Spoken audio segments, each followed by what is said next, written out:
Assalamualaikum warahmatullahi wabarakatuh. Perkenalkan, nama saya Nabila Aslam. Saya dari Prodi Jurusan Pendidikan Bahasa Inggris semester 3 di Universitas Muhammadiyah Sumatera Utara. Tujuan saya membuat video ini untuk memenuhi tugas perkuliahan, kurikulum, dan pembelajaran. Di sini, saya akan menjelaskan sedikit tentang kurikulum. Sebelumnya, apa sih itu kurikulum? Kurikulum secara etimologi berasal dari bahasa Yunani, yaitu kurir yang artinya pelari dan kurere yang artinya lintasan lari. Sedangkan secara istilah, kurikulum adalah sejumlah mata pelajaran yang harus diselesaikan oleh setiap peserta didik dari awal sampai akhir program demi mendapatkan ijazah. Sedangkan menurut Undang-Undang Nomor 20 Tahun 2003, kurikulum adalah seperangkat rencana dan pengaturan mengenai tujuan, isi, dan bahan pelajaran serta cara yang digunakan sebagai pedoman penyelenggaraan kegiatan pembelajaran untuk mencapai tujuan pendidikan tertentu. Kurikulum sebagai pedoman dalam pembelajaran. Kurikulum memberi arah tujuan di dalam proses belajar mengajar. Maka dari itu, kurikulum sangatlah penting di dunia pendidikan. Nah, kurikulum dan pembelajaran ini tidak dapat dipisahkan. Kurikulum tidak akan pernah bisa terlaksanakan atau tersampaikan jika tidak ada guru. Begitupun sebaliknya, guru tidak akan pernah bisa mengajar jika tidak ada peserta didik. Tanpa adanya kurikulum, lembaga pendidikan akan sulit mencapai tujuan pembelajaran. Tanpa adanya kurikulum pun, lembaga pendidikan akan kehilangan arah. Maka dari itu, kurikulum sangatlah penting di dalam lembaga pendidikan untuk mencapai keberhasilan dan pembelajaran. Lalu, kenapa sih harus ada kurikulum di dalam lembaga pendidikan? Apakah sepenting itu? Mari kita bahas fungsi dan peranan kurikulum. Yang pertama yaitu ada fungsi kurikulum bagi kepala sekolah. Nah, di sini kepala sekolah sebagai pedoman penyelenggaraan dan supervisi pendidikan di sekolah. Karena di sini kepala sekolah sebagai manajer, supervisor, sehingga ketika mau mengadakan upaya-upaya supervisi itu merujuk kepada kurikulum yang berlaku di sekolahnya. Fungsi yang kedua yaitu fungsi kurikulum bagi guru. Di sini fungsi kurikulum sebagai pedoman dalam melaksanakan proses pembelajaran. Jadi guru menyampaikan bahan ajar kepada siswa, lalu guru menyampaikan atau menggunakan bagaimana sih metode dan strategi untuk menyampaikan materi tersebut kepada siswa agar siswa tersebut paham dan mengerti apa yang disampaikan oleh guru tersebut. Kita lanjutkan fungsi yang ketiga yaitu fungsi kurikulum bagi peserta didik. Di sini kurikulum menjadi pedoman belajar bagi peserta didik. Ada 6 fungsi kurikulum bagi peserta didik, yaitu yang pertama fungsi penyesuaian, yang kedua fungsi integrasi, yang ketiga fungsi diferensial, yang keempat fungsi persiapan, yang kelima fungsi penilaian, dan yang keenam fungsi diagnostik.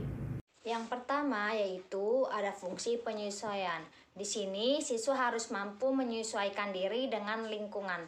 Maka dari itu, kurikulum mengarahkan siswa agar dapat beradaptasi dengan lingkungan fisik maupun sosial, sehingga disesuaikan dengan perkembangan zaman.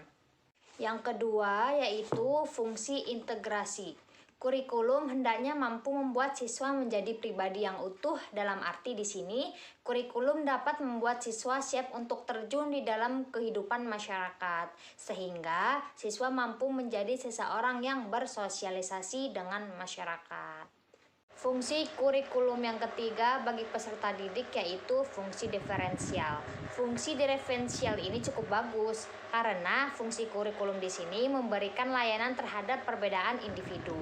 Yang seperti kita ketahui bahwa setiap individu itu pasti mempunyai fisik dan sifat yang berbeda-beda. Maka dari itu sebagai guru harus melayani semua peserta didik. Dalam arti di sini tidak ada boleh pilih kasih. Misalkan si A pintar dan orang kaya selalu memberi dana untuk sekolah, jadi ketika si A ini berbuat salah yang fatal, dia tidak dihukum. Yang keempat yaitu fungsi persiapan.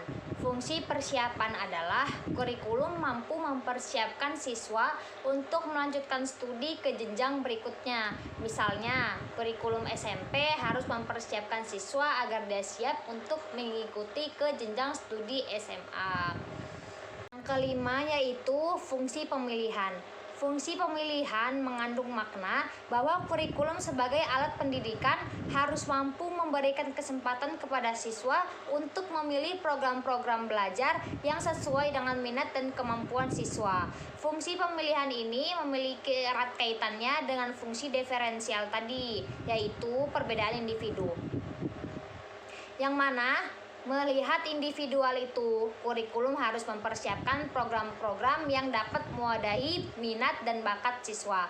Misalnya, ada siswa yang tidak pandai dalam hitung-hitungan, namun dia pandai dalam bidang olahraga. Maka, sekolah mengeluarkan eskul dalam bidang olahraga. Keenam, yaitu fungsi diagnostik. Fungsi diagnostik ini, kurikulum mampu membantu dan mengarahkan siswa untuk dapat memahami dan menerima potensi dan kelemahan yang dimilikinya. Jadi siswa tahu, apa sih kelebihan saya? Apa sih kelemahan saya? Sehingga siswa tersebut diharapkan mampu menjadi pribadi yang bagus yang dapat menutupi kelemahannya dengan potensi yang dimilikinya. Misalnya, seorang siswa tidak pandai di bidang olahraga, akan tetapi dia pandai di bidang seni atau di bidang lainnya, dia mampu. Kita lanjutkan fungsi kurikulum bagi orang tua. Kurikulum berfungsi sebagai pedoman dalam membimbing anaknya belajar di rumah, sehingga siswa tidak hanya belajar di sekolah saja, akan tetapi di rumah siswa juga belajar, sehingga sebagai orang tua mengetahui sampai mana anaknya berhasil dalam belajar di sekolah. Yang terakhir yaitu fungsi kurikulum bagi masyarakat. Kurikulum sebagai pedoman untuk memberikan bantuan bagi penyelenggaraannya proses pendidikan di sekolah.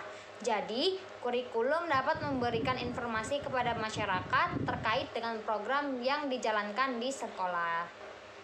Lalu, apa sih peranan kurikulum? Peranan kurikulum artinya apa yang bisa dan yang harus dilakukan oleh kurikulum. Ada 3 peranan kurikulum. Mari kita bahas satu persatu. Yang pertama yaitu peranan konservatif. Peranan konservatif yaitu meregenerasi nilai, norma, ilmu pengetahuan, teknologi pada masa lampau yang dipandang masih baik, berguna dan bermanfaat bagi manusia dari masa ke masa. Contohnya nilai apa yang masih berguna dan bermanfaat di masa lampau sampai zaman masa kini? Contohnya yaitu nilai gotong royong. Dari dulu sampai zaman sekarang, nilai gotong royong masih digunakan bukan? Karena nilai ini sangat bermanfaat bagi semua manusia. Yang kedua yaitu peranan kreatif. Peranan kreatif menekankan bahwa kurikulum harus mampu mengembangkan sesuatu yang harus sesuai dengan perkembangan yang terjadi dan kebutuhan masyarakat pada zaman sekarang dan masa yang akan datang. Contohnya, setiap kurikulum yang digunakan harus mengandung hal-hal yang bisa membantu siswa dengan potensi yang mereka miliki demi memperoleh pengetahuan yang baru, kemampuan baru, serta pemikiran baru yang mampu diterapkan dalam kehidupannya. Yang ketiga, peranan kritis dan evaluatif. Karena nilai-nilai dan kebudayaan yang hidup dalam masyarakat kadang sering mengalami perubahan, sehingga kurikulum mampu dan memiliki pandangan yang kritis terhadap kondisi yang ada dan perlunya menyesuaikan, memilih, dan menilai budaya yang baru. Misalkan, kita mau mengikuti metode budaya pembelajaran di luar negeri. Sesuai tidak dengan budaya pembelajaran kita di Indonesia, sehingga bisa memperlancar proses pembelajaran. Selanjutnya, apakah guru mempunyai peran dalam kurikulum? Jawabannya, tentu saja guru mempunyai peran dalam kurikulum. Bahkan peran guru dalam kurikulum sangatlah penting. Ada 4 peranan kurikulum bagi guru, yaitu yang pertama, implementers, yang kedua, adapters, yang ketiga, developers, yang keempat, researchers. Mari kita bahas satu persatu peranan guru dalam kurikulum. Yang pertama yaitu implementers. Di sini, guru berperan untuk melaksanakan kurikulum yang sudah ada. Dalam melaksanakan peranannya, guru hanya menerima sebagai kebijakan perumusan kurikulum. Guru tidak memiliki hak untuk menentukan isi dan target kurikulum. Jadi, guru harus menguasai kurikulum dan menguasai isi pokok bahasan yang akan disampaikan pada peserta didik dengan jelas, sehingga mudah dipahami oleh peserta didik. Dan yang kedua yaitu ada adapters. Di sini guru berperan sebagai penyelaras kurikulum dengan karakteristik dan kebutuhan siswa dan kebutuhan daerah. Dalam hal ini, guru diberi wewenang untuk menyesuaikan kurikulum yang sudah ada dengan karakteristik sekolah dan kebutuhan lokal. Jadi, guru dapat menentukan fungsi komponen yang dibutuhkan oleh sekolah. Guru dapat menentukan mata pelajaran atau muatan lokal yang dibutuhkan pada sekolah tersebut. Yang ketiga yaitu developers. Di sini, guru memiliki kewenangan dalam mendesain kurikulum. Guru bukan saja dalam menentukan tujuan dan isi pelajaran yang akan disampaikan, akan tetapi guru juga menentukan strategi apa yang harus dikembangkan agar mengukur keberhasilan dalam pembelajaran. Jadi, guru berperan aktif dalam pengembangan kurikulum. Misalnya, pengembangan kurikulum muatan lokal antara sekolah bisa saja berbeda-beda kurikulumnya. Semua itu disesuaikan dengan kebutuhan masing-masing sekolah. Dan yang terakhir yaitu ada researcher. Di sini guru berperan sebagai peneliti kurikulum, yang mana guru menguji berbagai komponen kurikulum. Peranan ini dilaksanakan sebagai tugas seorang guru yang harus profesional. Misalnya, penelitian tindak kelas atau PTK ini adalah metode dari pemecahan masalah dalam pengembangan kurikulum. Jadi, guru dapat berinisiatif untuk melakukan penelitian dan melakukan tindakan dalam pemecahan masalah. Dan guru pun dapat bekerja sama untuk mengembangkan sistem pembelajaran tersebut. Nah, teman-teman, di Indonesia juga mempunyai sejarah kurikulum loh. Ada 3 periode sejarah kurikulum di Indonesia. Yang pertama yaitu periode pra-kemerdekaan, yang kedua periode kemerdekaan, dan yang terakhir yaitu periode era reformasi. Mari kita bahas satu persatu sejarah kurikulum di Indonesia. Yang pertama yaitu tadi pra-kemerdekaan. Sejarah kurikulum pada periode pra-kemerdekaan, pada saat itu Indonesia dikenal 2 sekolah nih, yaitu sekolah kelas 1 dan kelas 2. Yang mana sekolah kelas 2 ini dikhususkan untuk pribumi. Lama pendidikan selama 3 tahun dan pembelajaran yang diprogramkan yaitu berhitung, menulis, dan membaca. Lalu sekolah kelas 1, sekolah ini dikhususkan untuk anak pegawai pemerintah Hindia Belanda. Lama pendidikan awalnya 4 tahun, kemudian 5 tahun, dan akhirnya selama 7 tahun. Tujuan mendidik pegawai-pegawai rendahan untuk keperluan kantor-kantor pemerintah dan kantor-kantor perdagangan. Programnya dalam pembelajaran kelas 1 ini yaitu ilmu bumi, sejarah, ilmu hayat atau menggambar, lalu ilmu mengukur tanah, lalu bahasa pengantarnya adalah bahasa Melayu dan bahasa Belanda. Selanjutnya, sejarah kurikulum pada periode pra-kemerdekaan yang ketiga yaitu Gangnasium, yang mana kurikulum ini dilakukan pada masa penjajahan Belanda. Gangnasium ini jenjang pendidikannya menengah sehingga siswanya kebanyakan tergolong dari golongan ningrat. Kalau zaman sekarang itu seperti anaknya bupati atau anaknya DPR. Sedangkan jenjang pendidikannya itu ditempuh selama 3 tahun. Lalu model Gangnasium ini berubah menjadi model Mulo, yang mana lama pendidikannya selama 4 tahun. Yang terakhir yaitu kurikulum Kokumin-Goku, yang mana kurikulum ini di era Jepang dan lebih ke militeran. Kurikulum ini ditempuh selama 6 tahun. Kita lanjutkan sejarah kurikulum pada periode kemerdekaan. Pada masa kemerdekaan, pelaksanaan kurikulum dimulai dengan kurikulum tahun 1945 atau yang biasa disebut dengan Lehrplan, yang artinya rencana pembelajaran. Kurikulum 1947 ini adalah pertama kalinya kurikulum di Indonesia setelah kemerdekaan. Karena dari zaman masa ke masa kurikulum berubah-ubah, maka kurikulum pun dirubah lagi menjadi kurikulum 1952, yang mana kurikulum di Indonesia mengalami penyempurnaan, merinci setiap mata pelajaran sehingga dinamakan Rejana Pelajaran Terurai 1952. Lalu pemerintah kembali menyempurnakan sistem kurikulum pada tahun 1964.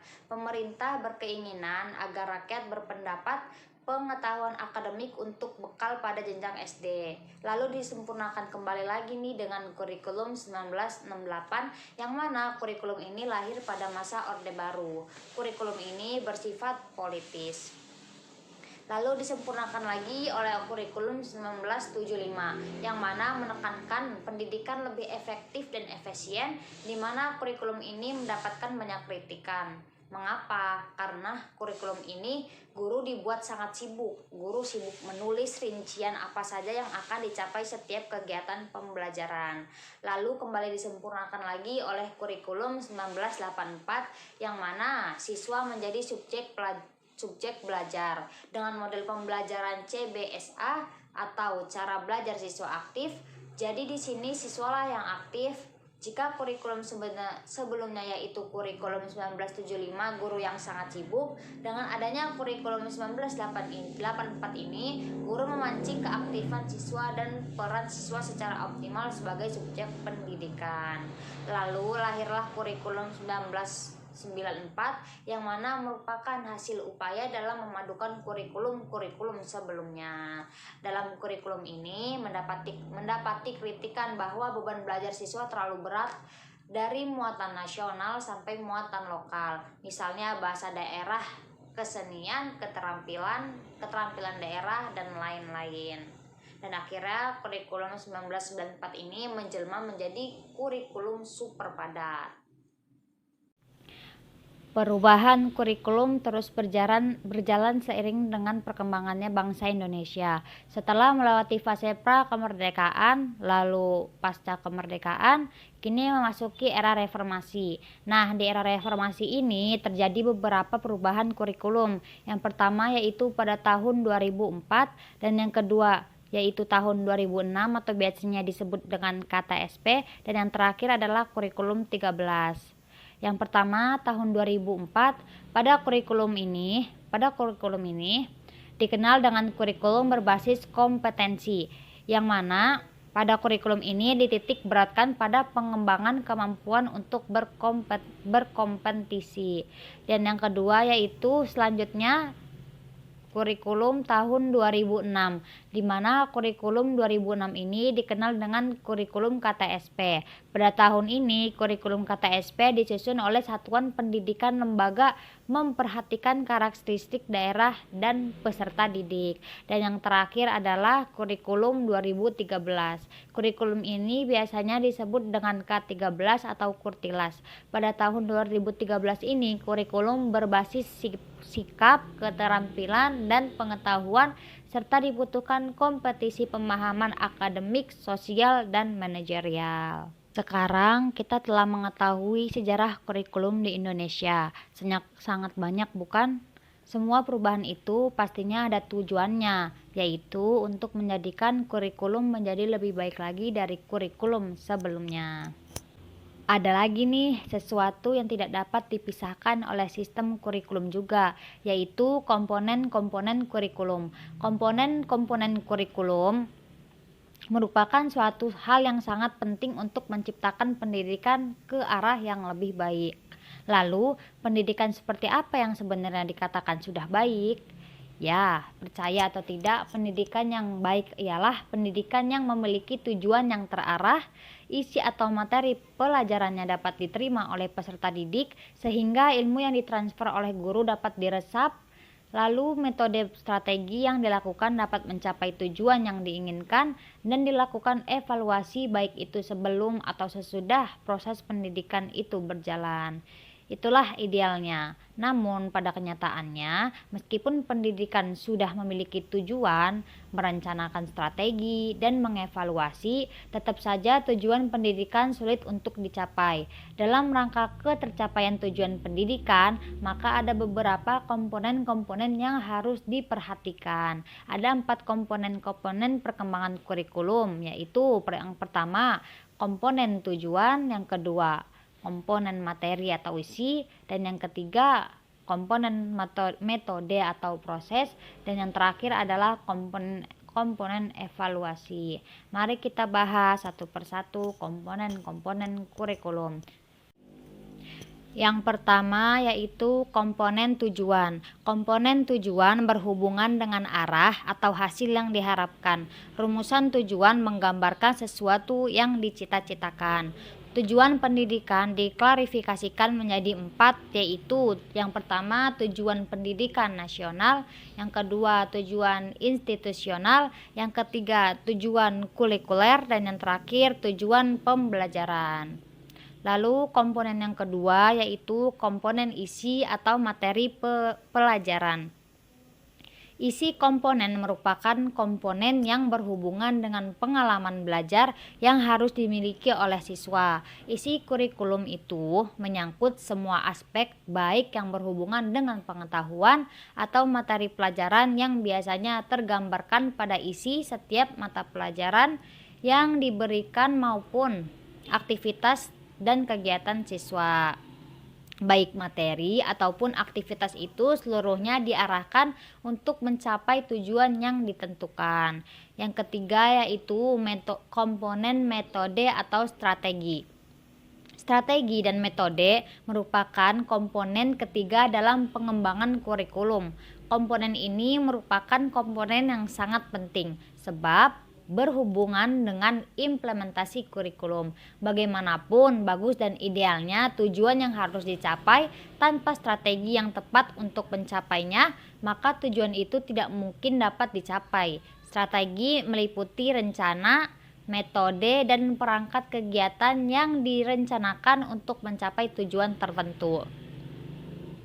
Dalam komponen ini, gurulah yang sangat penting karena guru yang menjadi ujung tombak keberhasilan siswa tersebut.